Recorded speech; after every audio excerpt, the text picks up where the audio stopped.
زي ما اتفقنا خليك مع عبد الحميد هيرجع لك القديم جديد، ومع عبد الحميد مفيش مستحيل واي حاجة ليها تعديل. طبعا كان بعض من الناس اتريقوا على موضوع الحقنة ده فكرة جديدة، لان احيانا بتكون كاسي تابلو ايضا، او لو التابلو مش ماكسي وحتت فيه قبت، ده الحل بتاعه. طبعا انت بتخلي بالك من الامير اللي بيطير ده وكده، وده بيكون بعيد عن السيارة. وايضا بعد كده هنخش ندي حقنة للتابلو.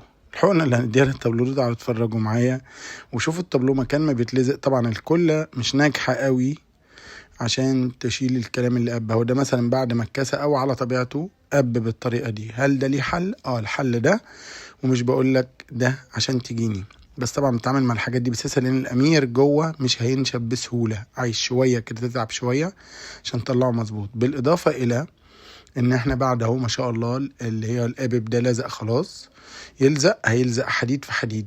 طب ده ما يخليش الجلد يطقطق ولا حاجة؟ لا طبعا، ما فيش الكلام ده. بالاضافة الى انا بعمل كل ده عشان كل الناس في كل دول العالم تستفيد من الفيديوهات وتعرف ان احنا كل حاجة ليها حل وليها علاج، مفيش حاجة اسمها ملهاش علاج.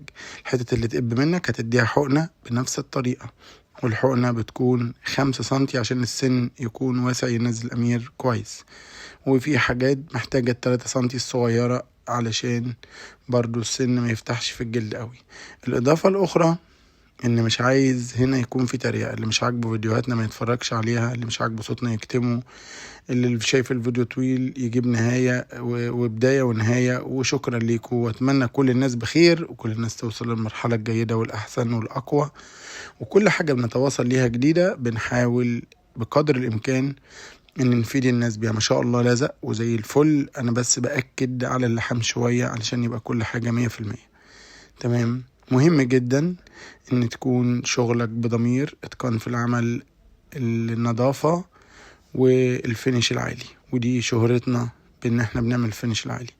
بالاضافة الى احنا ما بنصلحش، احنا بنرجع القديم جديد. شايفين يا جماعة لزق ومية مية وزي الفل. استنى طبعا في فيديو جديد وفكرة جديدة وحل مشكلة جديدة. احنا هنا بندي واحدة امير تاني بحيث ان احنا نأكد على اللحام اقوى واقوى علشان ما يطلعش تاني، لان انا ما بحبش اعمل شغل يرجع لي مرة اخرى، وده مهم جدا. وكلمة يرجع لك مرة اخرى لان انت ما اشتغلتش بضمير في الشغلانة، او يعني هو موضوع ما بين الصح والغلط. قلنا الموضوع يطول شوية زي ما انتم شايفين كده يا جماعة. القصة هنا ان احنا تفضل دايس شوية، والحمد لله كل حاجة بقت زي الفل. وتقولوا لنا رأيكم في موضوع ان احنا لما ناخد حتة قبة نعمل فيها ايه.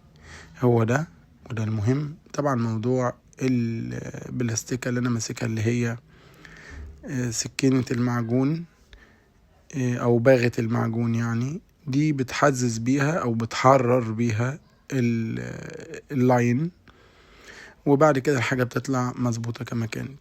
استنوا في فيديو جديد وفكرة جديدة وحل مشكلة جديدة، وتقولوا لنا رأيكم.